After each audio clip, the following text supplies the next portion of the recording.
From the Sundance Film Festival in Park City, Utah, this is Democracy Now! I think the deniers of climate change are probably people who are afraid of change. They don't want to see change. They want to hang on to the way things were. And my feeling about the deniers and a lot of other issues that are out there is that too many in Congress are pushing us back into the 1950s.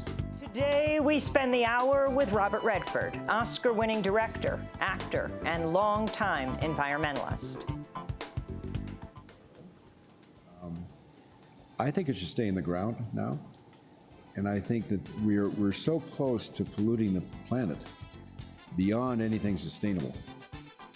Robert Redford is the founder of the Sundance Film Festival, now in its 31st year. We talk with him about his commitment to diversity and independence on both sides of the camera, and his latest film, A Walk in the Woods, which he co-stars with Nick Nolte. It's a comedy about walking the Appalachian Trail and getting older. What are you going to do with what time you've got left? Are you just going to sit? And one thing you don't want to do is be a guy sitting on a rocking chair on a stoop somewhere in a bathrobe and go, I wish I would have, I wish I could have, I should have. You don't want to have that. So you make the most of your life. Robert Redford for the hour. All that and more coming up.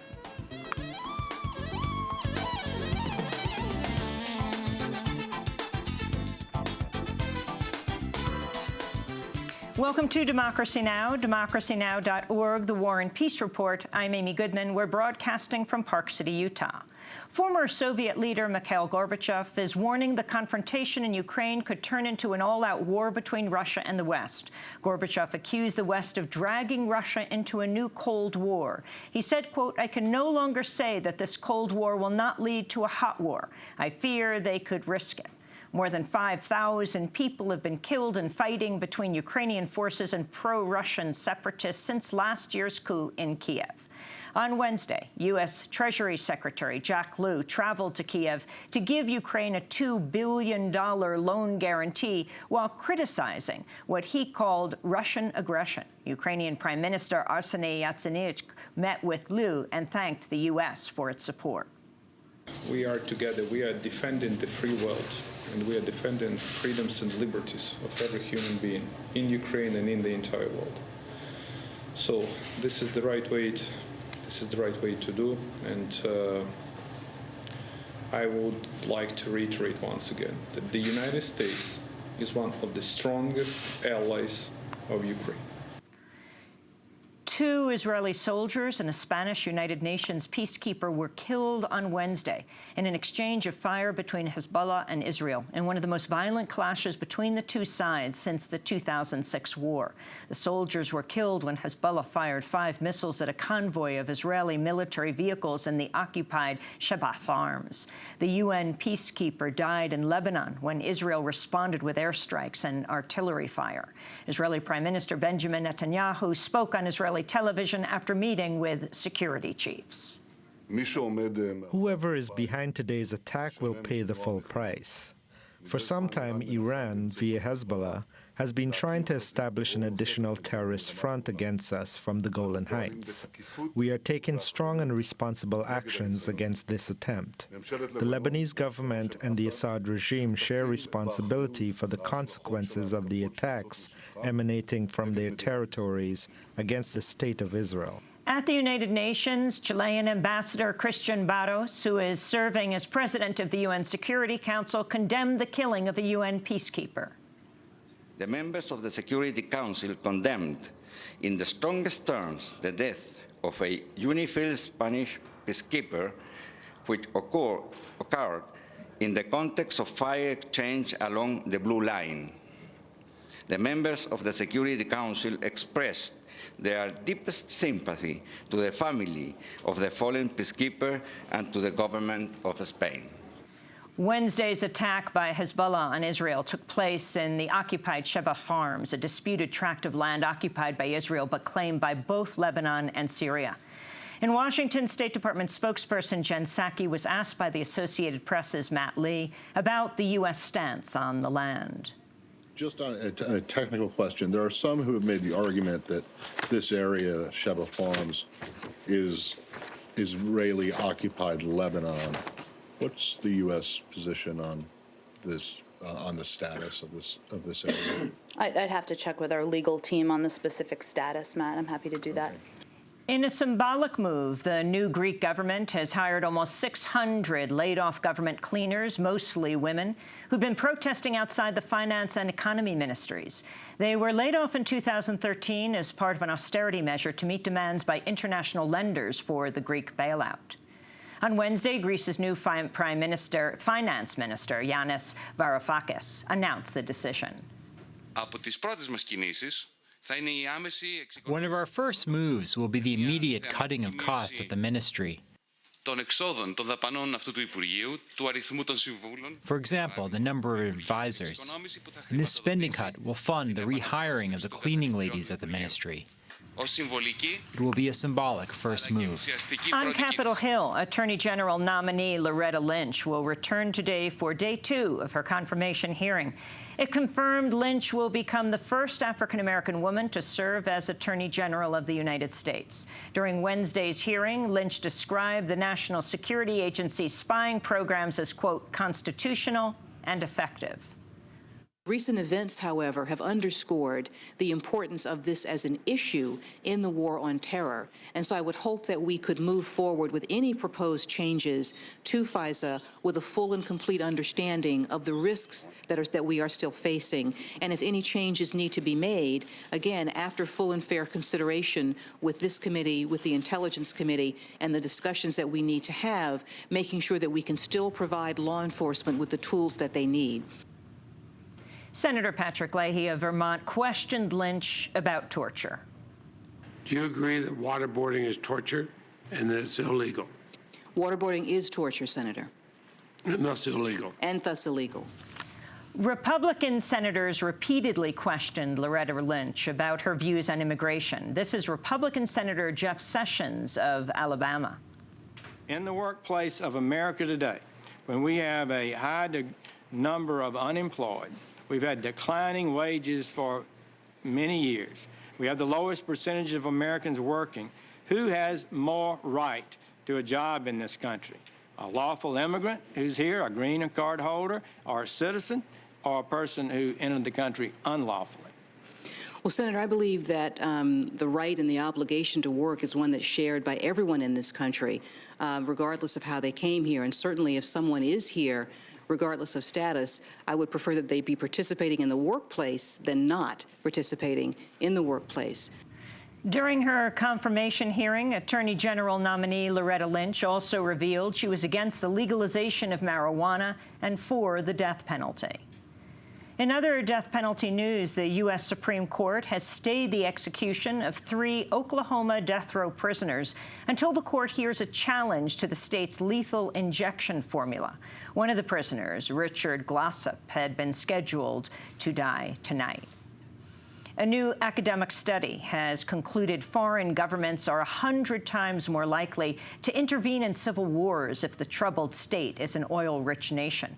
Petros Sekouras of the University of Portsmouth said his research shows, quote, clear evidence that countries with potential for oil production are more likely to be targeted by foreign intervention if civil wars erupt.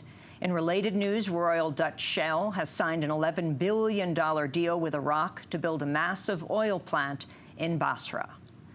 The CBC and The Intercept have revealed Canada's leading surveillance agency is monitoring millions of Internet users' file downloads in a secret program codenamed Levitation.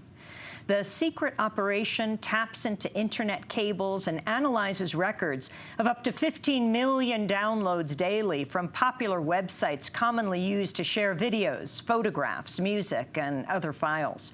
The report's based on documented but provided by National Security Agency whistleblower Edward Snowden. A new report has found more than 16 million children in the United States live in families that receive food stamps. The figure has almost doubled since 2007, before the economic crisis began. According to the Southern Education Foundation, more than half the children attending public school now qualify for federal programs for free or reduced-price lunches. It's the highest percentage in at least 50 years. At a summit of Latin American leaders in Costa Rica, Cuban President Raul Castro called on President Obama to use executive powers to ease the decades-long embargo against Cuba. President Barack Obama could use his wide-ranging executive authority to modify substantially the application of the blockade. It's in his hands to do this without a decision from Congress.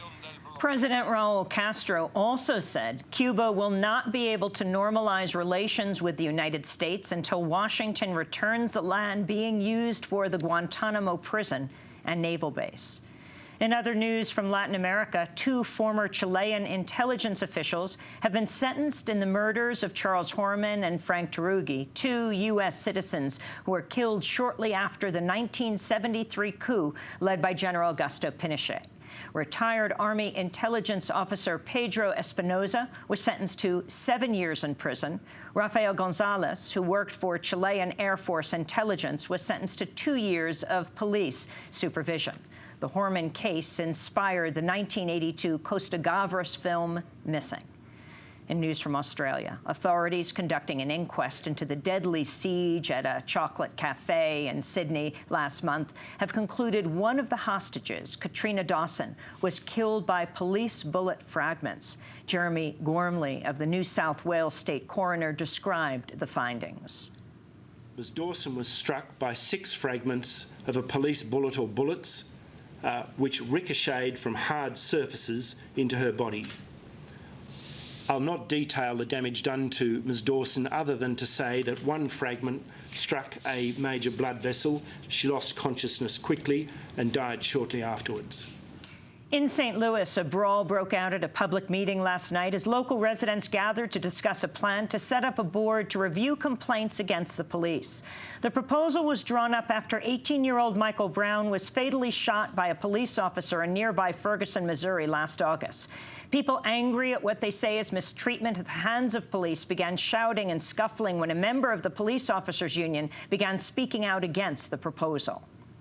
Who wants to be the next Darren Wilson, hung in effigy in the town square because of defending his life?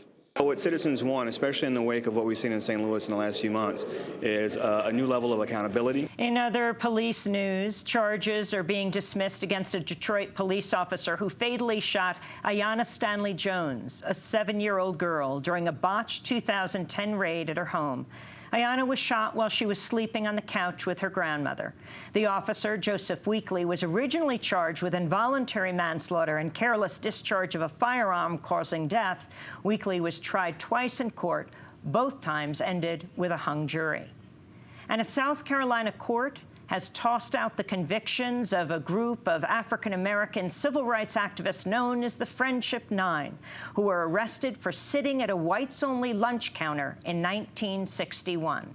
Found guilty of trespassing, they became the country's first demonstrators to choose to serve jail time rather than pay a fine for sitting at an all-white lunch counter, launching the jail, no bail strategy.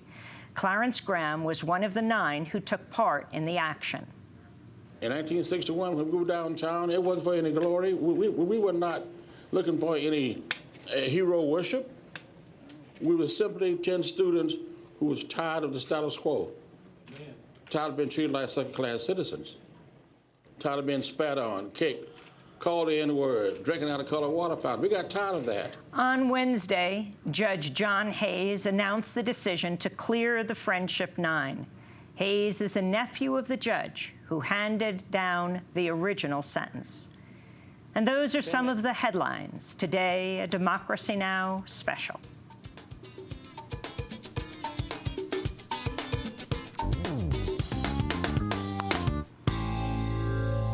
This is Democracy Now!, democracynow.org, the War and Peace Report. I'm Amy Goodman. We're broadcasting from the Sundance Film Festival in its 31st year. And we're joined once again by the Sundance founder, Robert Redford. Yes, the acclaimed Oscar-winning director, the actor, the environmentalist. Welcome back to Democracy Now!, Bob. Good to see you, Amy. It's great to have you with us. Well, we're going to jump right into it because just a week ago, the Senate refused to formally acknowledge the existence of human-induced climate change. 49 Republicans voted against a measure noting human activity significantly contributes to climate change. They voted no. Your response? Well, that's no surprise. I think it's pretty obvious what's going on. I think the deniers of climate change are probably people who are afraid of change. They don't want to see change. They want to hang on to the way things were. And my feeling about the deniers and a lot of other issues that are out there is that too many in Congress are pushing us back into the 1950s. That's what it feels like. They're pushing us back in time rather than forward in time. And I think, why is the reason? Maybe they're afraid of not being able to be included. I don't know what it is, but it's kind of sad because it's so polarized. You know, it's so mean-spirited. Your sense of the Senate Majority Leader, Mitch McConnell? My sense of him? I don't think much of him. What I do think of him, probably I shouldn't be talking about. No, I'll tell you, where he really crossed with me was when Obama was elected and he announced as the minority leader, he said, our chief objective is to go against him on everything he tries to do.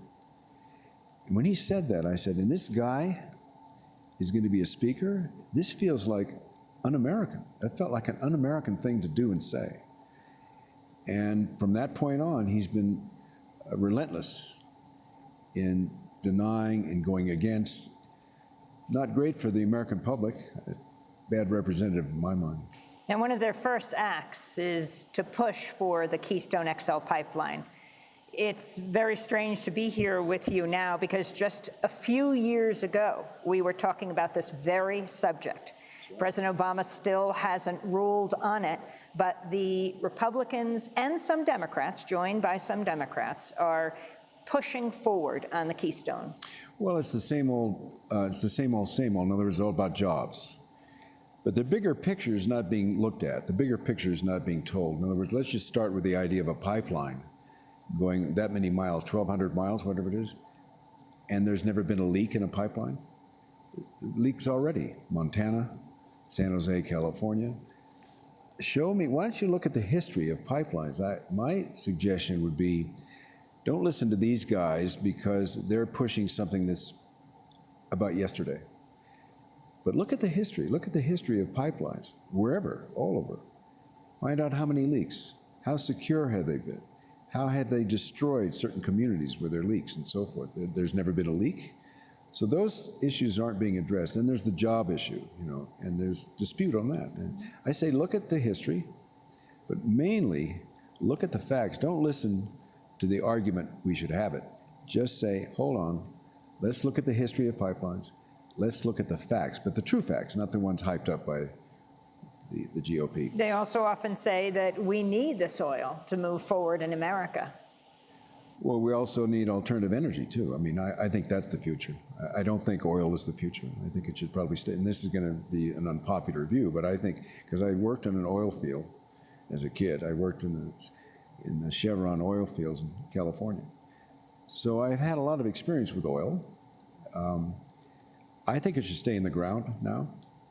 And I think that we're so close to polluting the planet beyond anything sustainable. I think we better say, let's stop this argument about alternative energy is not going to produce enough jobs. And to me, that's a mistake because it would produce an industry, and an industry would produce jobs. So I think somebody's got to speak up for the fact that alternative energy is the way of the future, not oil, certainly not coal and gas. So that's my feeling. And your thoughts on the oil barons, the Koch brothers? It's just been announced that they and their allied groups will pour $900 billion into the next election, doubling what they did in the last election. $900 million into the next election. Money's the name of the game. I mean, I think money is what moves the ball, and they're moving the ball in their direction. I think it's the wrong direction. It's very narrow-minded, but they have the money to do it, so it's a free country. So some people might be saying right now, why am I talking to this famous actor, an Oscar-winning director, about issues like the environment and money and politics? Well, because I've been I guess you could call me an activist since 1969. I've been involved in the environment from the standpoint of wanting to draw attention to what an alternative could be rather than what we've been having. And I remember when I was at a conference in Vail, Colorado, and they talked about where all the energy was going, all the effort and the energy and the money was going to oil, gas, coal, and nothing was being contributed to the alternative energy. And I thought, well, why? This stuff is going to run out. It's not infinite. It's going to run out. And it's costly. And it pollutes our planet.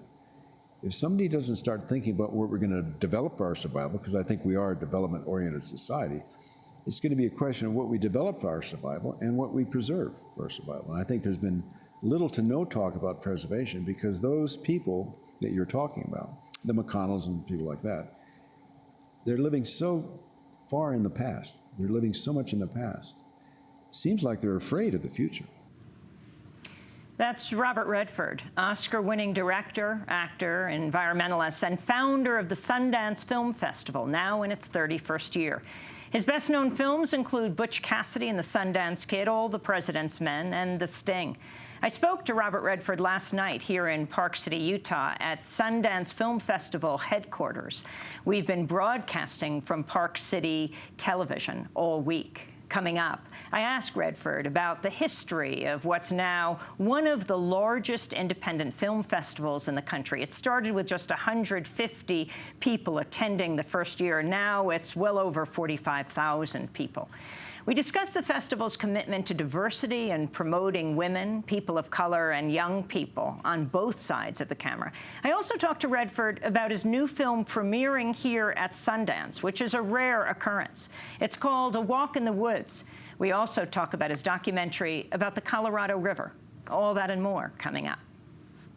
This morning with my mind, Lord, it was a set on no KXL. I woke up this morning with my mind, Lord,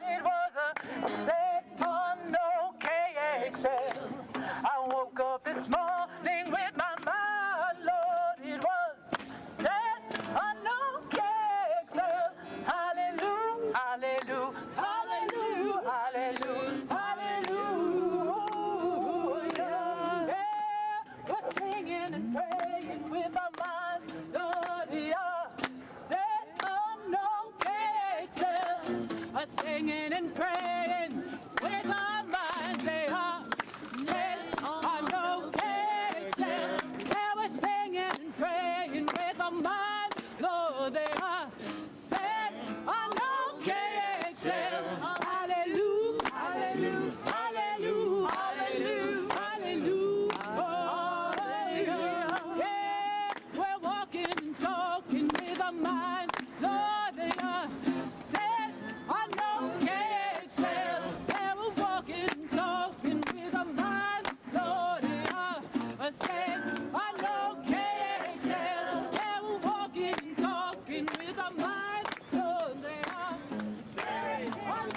That's No KXL by Bethany and Rufus. They were singing at a rally in downtown Manhattan ahead of the Senate's vote on construction of the Keystone XL pipeline last November. Senate Democrats ultimately defeated the legislation by a single vote.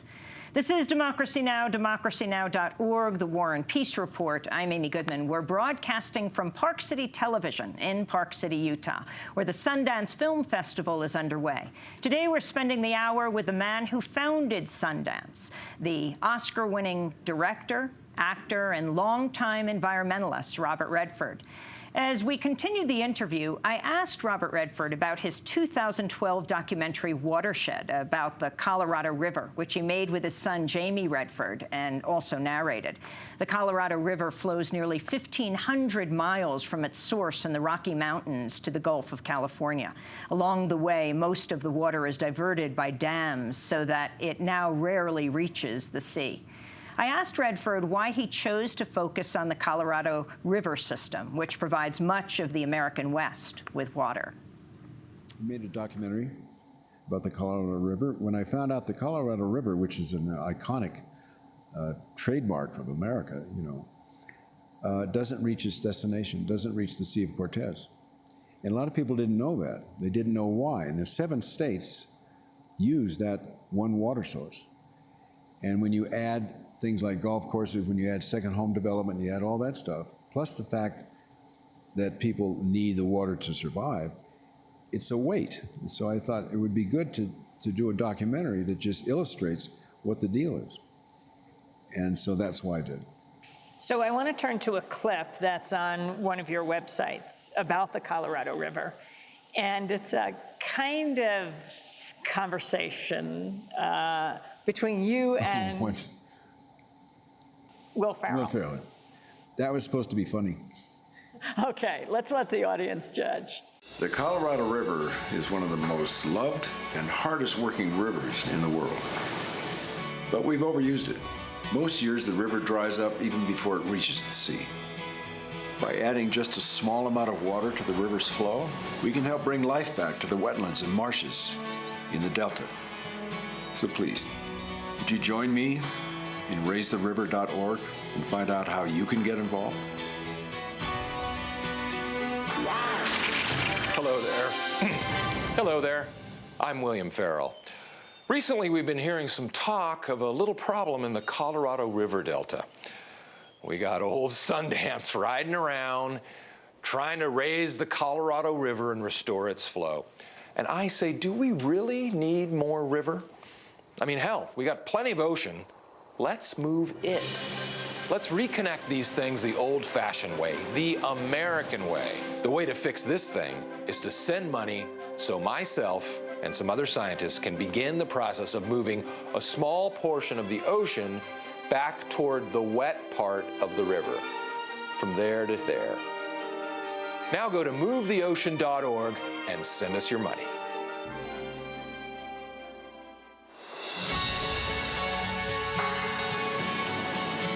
Hello, Mr. Farrell. Thank you for your attention. But let's keep the focus on the wetlands and the wildlife and the people of the Delta region.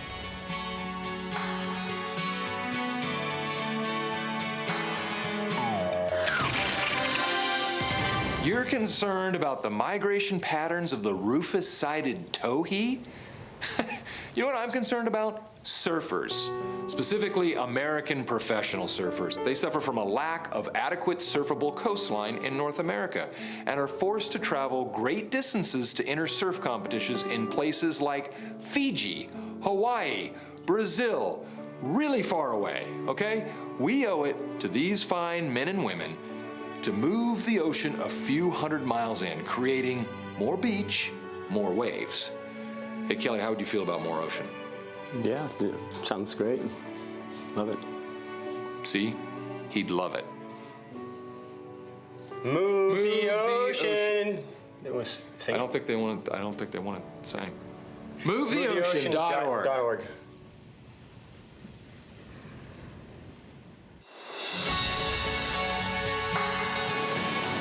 Hello, Mr. Farrell. I understand very well that you're one of America's most beloved entertainers.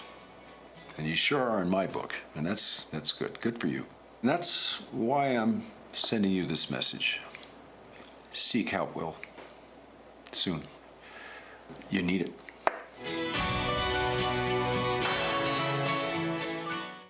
Think about it. 400 miles of new oceanfront property, live workspace, tiki bars, high-rent condominiums. MoveTheOcean.org. Send me money instead. So Will Farrell wants to move the ocean. You want to raise the river. Explain how you raise a river. Raising the river is just raising the issue of the river, I think. You know, the river not making its way to the Sea of Cortez. What's the harm in that? Well, I'll tell you the harm is that the communities and the cultures that exist in the lower part of the basin are being starved out. They're having to move away because they can't have agriculture there, because they don't have the water. The water's being used up for other things. Had that water been allowed to continue on the way down, then there's huge communities of Native Americans, Mexicans, who wouldn't be starved away. They would be able to thrive. So I think that's a story that needs to be told. People need to know a story like that. So you have a film, Robert Redford, that is premiering here at the Sundance Film Festival. And that's pretty rare for you. I mean, you're constantly premiering in Hollywood. It wasn't my idea. So talk about this film that, well, you were supposed to do this with Paul Newman. Once upon a time, yeah. And you chose the person who most reminded you of Paul Newman to replace him? No, it was originally, look, the history of this project goes back about 14 years. That's how far, right after 2000. When I read the book by Bill Bryson, I literally laughed out loud, and I saw it as a possible third picture for Paul and I to do, because it had the same tone, but a different environment. So I thought, well, that would be good. But then as time went on, getting a script, that took a long time, getting a director, that took a long time, and then Paul's health declined. And so pretty soon it was obvious that he couldn't do it. He said, I can't do it. So the first thing that came to my mind was Nick Nolte, because I think that Nick and I are roughly the same age. I think we started, I personally think he's a good actor, and I think he's smart. He's really interesting. Maybe a little undisciplined, but that's sort of what makes it fun. So he and I think, had very similar backgrounds when we were both young. I was off the rails when I was young, and I pulled it together. How'd you pull it together? I came back from Europe. I went to Europe to study art, and it was a dark period, and I came back, and I decided I really needed to focus on a healthier life. Got married, had children, started a career. That's what did it. Before we talk more about the film, mentioning Paul, Butch Cassidy and the Sundance Kid, it's where you got the name for this festival? Well, yeah, I didn't want it. I thought it was too self-serving, and so the group that I was involved with, we were looking for a name for the area. And Sundance came up, and I said, well, it's a great name, but I don't want to use it because it looks like it's self-serving because of the film. And they said, well, it's just a great name. It's just a great name. We tried to use all kinds of reasons why it should be used. If you get up to the top of the mountain, the sun dances on the snow, and I said, I don't think it's a good idea, but I was outvoted. I think it is a great name. I was just afraid of there being too much association that I was looking to capitalize on the film. I said, what if the film's a disaster? Can you believe that the Sundance Film Festival is 31 years old? No. Do you think of it as one of your children? You know, it's interesting. I think of it, because it started, it was a big idea back in 1985. It was a big idea with a small start, because there was no support. There was only one theater in Park City. Sundance, the place, is not here in Park City. It's 40 miles away, higher up in the mountains, tucked away. It's where our lab programs are. That's where the development process is. That's where our nonprofit Sundance Development for the documentaries and the film and the theater and so forth, music. Park City works out for us because they have something we need, which is theatrical distribution capability. And we give them something they need, which is a venue to attract people. So the first year, there was maybe 150 people that showed up. We had one theater, maybe 10 documentaries and 20 films. And now it's grown to the point where it's kind of like a wild horse. You know? I can't begrudge it. I mean, that was the dream. It started as just a hope. And then when it became a reality, it started to have its own momentum. And the point of it, since you certainly have great acclaim in Hollywood, you didn't need another venue, as all the creative ways you participate in the film industry, as a director, as an actor. So why Sundance? You had it made. Well, it wasn't so much about me. It was what I saw happening with the industry. During the 60s and 70s, particularly during the 70s, studios controlled film. And in those days, many studios would allow smaller films to be made under their banner. And I was very fortunate because some of the stories that I wanted to tell about the country that I grew up in went into the gray area. You know, during the Second World War, which is my first memory, it was a lot of red, white, and blue. You know, there were a lot of slogans, and we were supporting the soldiers off to war. I had family that was in the war, family that had died in the war. So when it was over, there was such a lot of propaganda about what a wonderful country we were now, this and that. And I thought, it is a great country, and I'm pretty lucky to live in it. But as I grew up and heard slogans like, it doesn't matter whether you win or lose, but it's how you play the game, and I realized that was a lie. Everything mattered, just if you won or not. And I realized that this was a country that was very much about winning. And so I decided I wanted to make a film about what I would call the grayer area of America, you know, where it's more complex, issues are more complex. So the first one was Downhill Racer, and I was able to do that because I was doing a larger film at Warner Brothers. And then The Candidate. I wanted to do a film about, back in 1970, that said, we elect people not by substance, but by cosmetics. And it's how you look. And that had a lot to do with it, and I wanted to make that point. A person not at all qualified, but he looked like he was, but he wasn't. And so it was about that, and then other films about the American West, the settling of the American West by mountain men, and All the President's Men. So those were films that I was allowed to make if I was doing a larger film. But then it changed. In 1980, the industry began to be more centralized, and they were following the youth market because that's where the money was, which I understand. But it looked like it was going to be at the expense of some of those other films that were more about the humanistic side of cinema, stories about America, American way of life, complex stories. And so in my mind, I thought that was very valuable. I thought that's a wonderful use of film. You can have the big blockbusters. You can have, with technology coming along, creating more special effects possibilities. You knew that they were going to use that, and that's great. But I felt it was going to be at the expense of giving up those other kinds of films, so that's what led to Sundance. I thought, well, what if we can start a development process where young artists can have a voice, but we can help them develop their skills so they can at least get their films made. That was the lab that started in 1980. Then, once that happened and we started a development process at Sundance, suddenly realized that we were helping them develop their skills so they could get their films made, but there was nowhere to go because the mainstream had not allowed any space for them.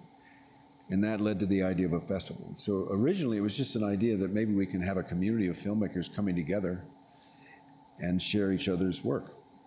And maybe if we're lucky, somebody will come, somebody else will come. You talk about diversity in all sorts of ways. There's a big discussion at Sundance in promoting women, for example, in the film industry on both sides of the camera. One of the women who talks about how important Sundance has been in her life is Ava DuVernay. In 2012, she won Best Director, the first African-American woman to win Best Director. She's on our board. Right. Yeah. And now the controversy over Selma. I mean, she has been nominated, the film, for Best Film for the Oscars. As for Best Director, she didn't get it. David Oyelowo did not get nominated for Best Actor. And it led to this hashtag, Oscars So White. And many have cited the 2012 survey conducted by the LA Times that found Oscar voters are 94% white, 76% male, and an average age of 63 years old. Your thoughts about this? I'm older than that. It's my first thought. I don't occupy myself with what the Academy is doing or what its criteria is. I'm a member of the Academy, but I don't really occupy myself with what its thinking is, because if it gets controversial, I don't know that I know enough about what prompts it. I do believe in diversity. I think diversity is healthy. I think diversity in film is really healthy. And do you think the Academy needs to diversify? Yeah, I do, yeah. I think it's only healthy. I mean, there was a while where you didn't have any women directing. Now you have women stepping up, which I think is really important.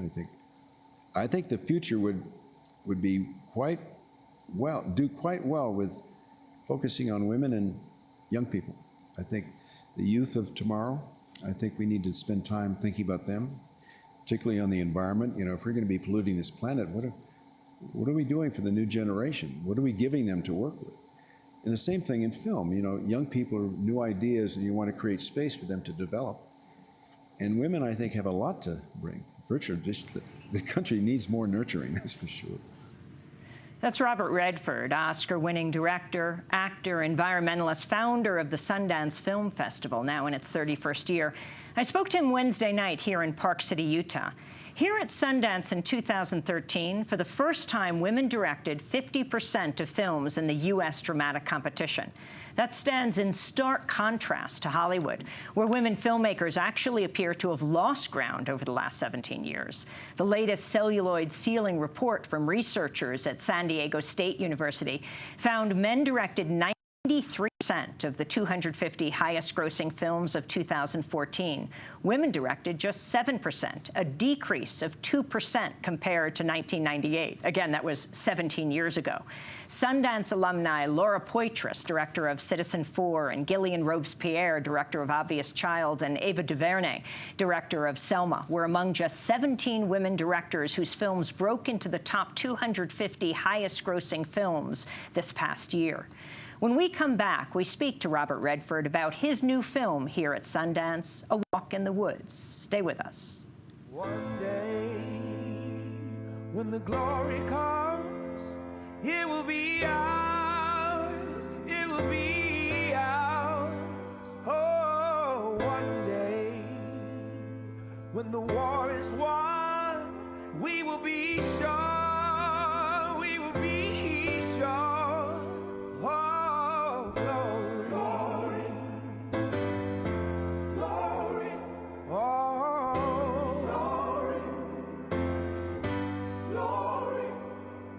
hands to the heavens, no man, no weapon formed against, yes, glory is destined. Everyday women and men become legends. Sins that go against our skin become blessings.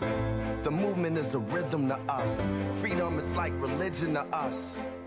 Justice is juxtaposition in us. Justice for all just ain't specific enough. One son died, his spirit is revisiting us. True and living in us. Resistance is us. That's why Rosa sat on the bus. That's why we walk through Ferguson with our hands up. When it go down, we woman and man up. They say stay down, and we stand up. Shots, we on the ground. The camera panned up. King pointed to the mountaintop, and we ran up. One day, when the glory comes, it will be ours, it will be ours. Oh, glory. That's Glory from the film Selma. The song sung by John Legend and Common has been nominated for an Academy Award. The film Selma has been nominated for Best Film. This is Democracy Now!, democracynow.org. We're broadcasting from Park City, Utah, from Park City Television. Here in Park City, the 31st Annual Sundance Film Festival is underway. We're spending the hour with its founder, Robert Redford, the Oscar-winning director and acclaimed actor. I asked Robert Redford about his latest film, A Walk in the Woods, in which he co-stars with Nick Nolte. It's a comedy about walking the Appalachian Trail and getting older. The reason I was attracted to it, one, it was a comedy. I wanted to do a comedy. I hadn't done a comedy in a long, long time. And I kind of missed it. And I was doing some very serious dramatic work, which was fine. I just wanted to do a comedy. I'd done comedy on Broadway and earlier films, and I wanted to go back to that. I felt that a lot of the comedy in the last few years was making its way with kind of, it was lower grade comedy. It was good, it was fun, but it was kind of one-dimensional in that it was, I don't want to say bathroom humor, that's too negative, but it was a certain kind of quality. It was down there, it was low. And I thought I would like to do a comedy that had pathos mixed in with it. This comedy was about friendship, a friendship lost for 30 years and then regained. And that journey on the Appalachian Trail was how it was found again, by two guys that once were very close, had a parting of the ways, went in totally different directions, and came back together again because no one else would walk the trail with my character. So I was stuck with this guy I hadn't seen in 30 years, and I just thought that's a great story. So he has a titanium knee and a trick knee? Yeah. Let's go to a clip. That's the least of it. Let's go to a clip of Walk in the Woods.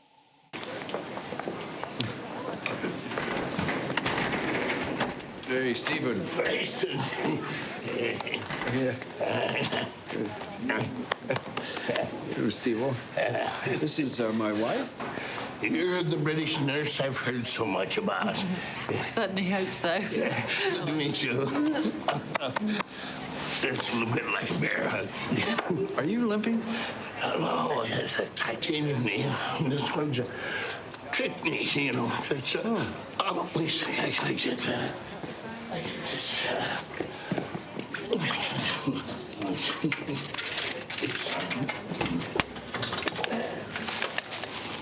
I gotta eat every hour or so.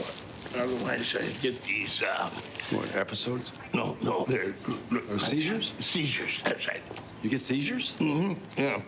You know, I ate some contaminated phenethylamines about 10 years ago. Totally jacked up my system, you know. I thought you said you were in shape.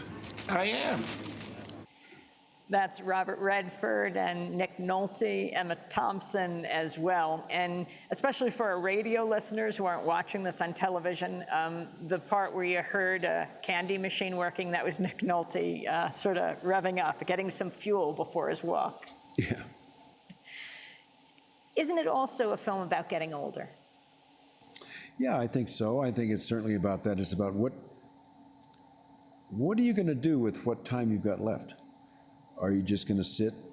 And one thing you don't want to do is be a guy sitting on a rocking chair on a stoop somewhere in a bathrobe and go, I wish I would have, I wish I could have, I should have. You don't want to have that.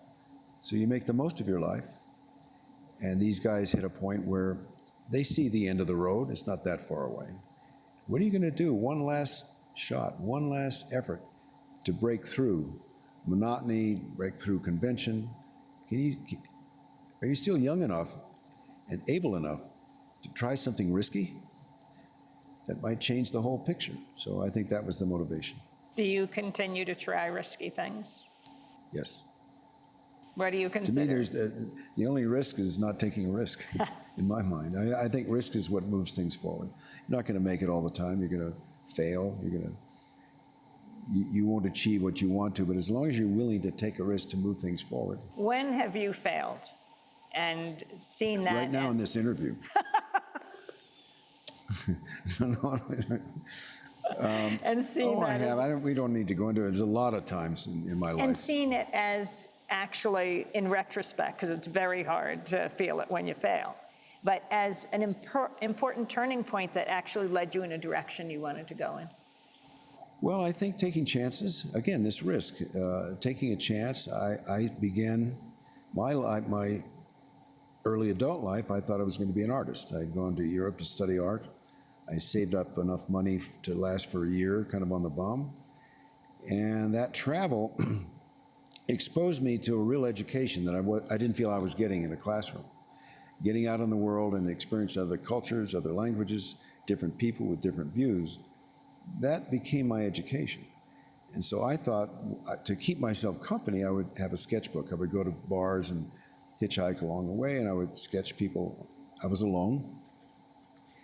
And so I thought I was going to be an artist, and I studied in Paris, and I came back to New York, and through a series of serendipitous turns, I ended up in a dramatic school.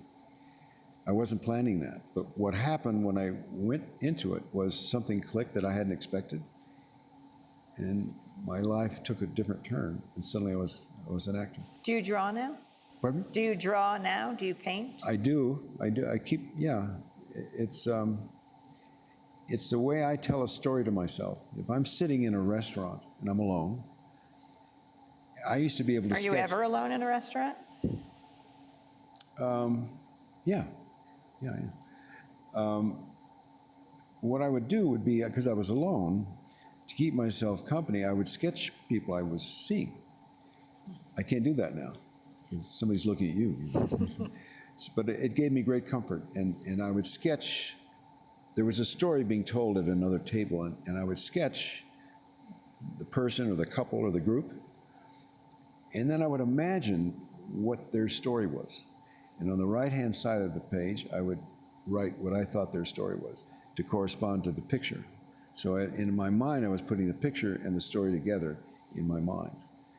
And so that's what I thought I was going to do with my life till I became an actor. Truth. Can you talk about this new film you're working on? Truth is the story. It's a wonderful story. It's it has elements of Greek tragedy to it. Dan Rather, well-known anchor, along with the two other anchors from the other networks.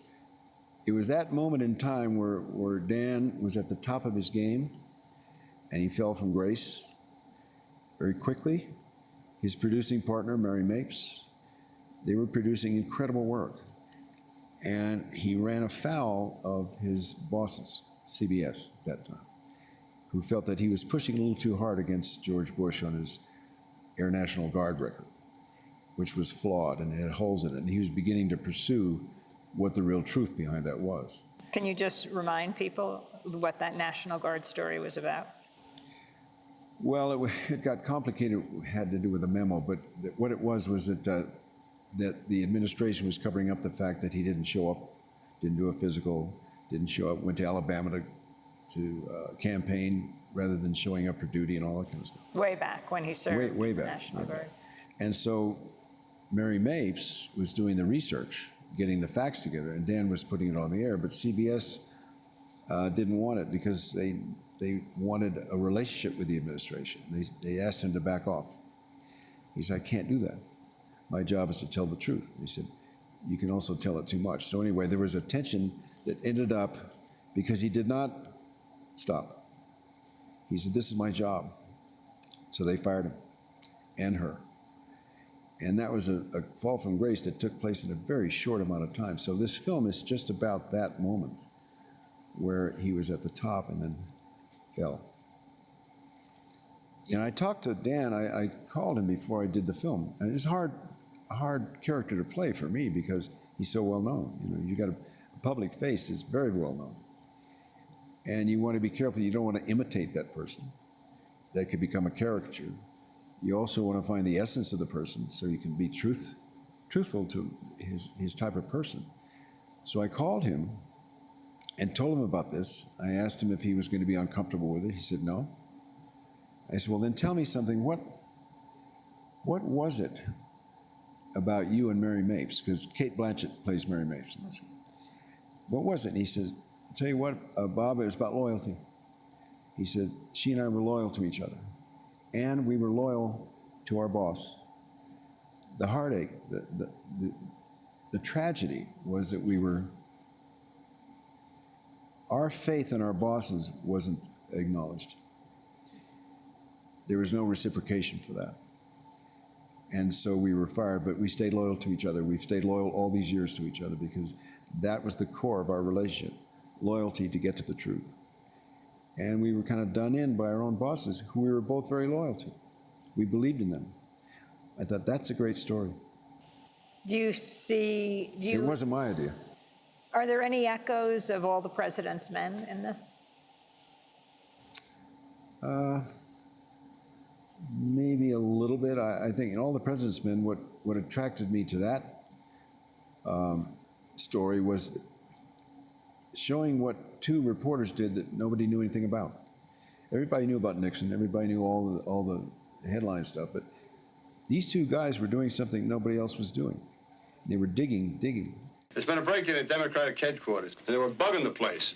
Woodward, Bernstein, you're both on the story now. Don't it up. Redford. I'm Bob Woodward of the Washington Post. Mr. Markham, are you here in connection with the Watergate burglary? I'm not here. Hoffman. Hi, this is Carl Bernstein of the Washington Post, and I was just wondering if you can remember all the President's Men. The story of the two young reporters who cracked the Watergate conspiracy. White House. Howard Hunt, please. He might be in Mr. Colson's office. Who's Charles Colson? Did you know Howard Hunt? Well, the White House said he was doing some investigative work. What do you say? They stumbled into leads. Certainly it comes as no surprise to you that Howard was with the CIA. No surprise at all. They tripped over clues. We'd like to see all the material requested by the White House. All White House transactions are confidential. This whole thing is a cover-up. It's right on our nose.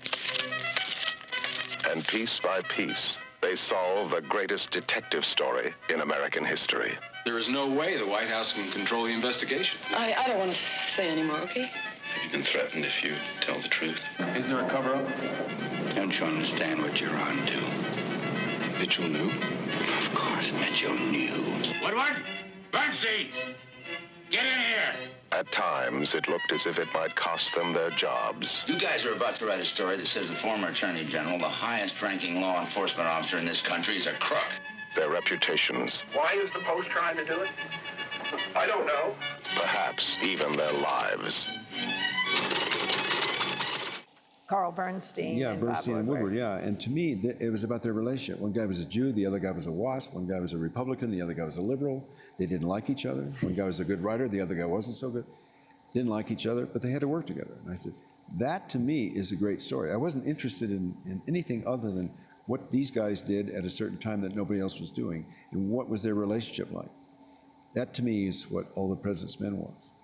Now, if you want to liken that to truth, I don't know that you can, other than it's about the media, and it's about hard work. But aside from that, I don't think there's much correlation, because Dan was well known. These guys weren't. Well, Robert Redford, I want to thank you very much for being with us. Thank you.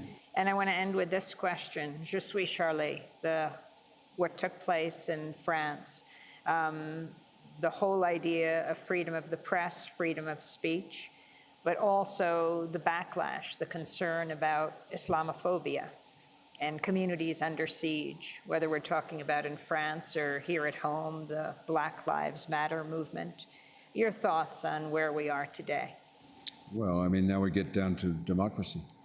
I mean, I think it's very important to listen to other people's points of view, to be open, to be tolerant. I think what happened in Paris is tragic. I feel really responsibility, because I spent a lot of time there. But I think it has to do with not acknowledging a segment of society. It sounds to me like, I don't know enough about it, but it seems that it had a lot to do with the Muslim population that was sort of cast aside. I don't know if that's true or not, but it seems like that was at the core of what was going on. Well, if it had been more inclusive, had that community been more included, given jobs, made feel a part of the social environment they were in, I'm not sure this would have happened. So I'm all for diversity and democratic behavior. That might not have happened. Well, Robert Redford, I want to thank you very much for being with us. Thank you. Stay on the air. The Oscar-winning director, acclaimed actor Robert Redford, founder of the Sundance Film Festival, now in its 31st year here in Park City, Utah. That does it for the broadcast. If you'd like a copy of today's show or any of the Sundance broadcasts, you can go to our website at democracynow.org. On Friday, January 30th, that's tomorrow, I'll be speaking at Dolly's Bookstore on Main Street here in Park City at 1 p.m. Democracy Now! Is produced by Mike Burke, Renee Feltz, Aaron Mate, Nermeen Sheikh, Steve Martinez, Sam Alkoff, Hani Massoud, Robbie Karen, Dina Guzder, Amy Littlefield, Anna Osbeck, and Sam Riddell. Mike DeFilippo and Miguel Noguera are engineers. Special thanks to John Hamilton, Dennis Moynihan, Elizabeth Press, Brenda Murad, Chuck Skurich, Becca Staley, Julie Crosby, Hugh Grand, Jessica Lee, and David Prude. And special thanks to our team here at Park City Television: Stanton Jones, Kevin Raff, Evan Heath, Aaron Springston, Craig Van Stralen, Corey Reno, and Yurivio Barrios. I'm Amy Goodman. Thanks so much for joining us.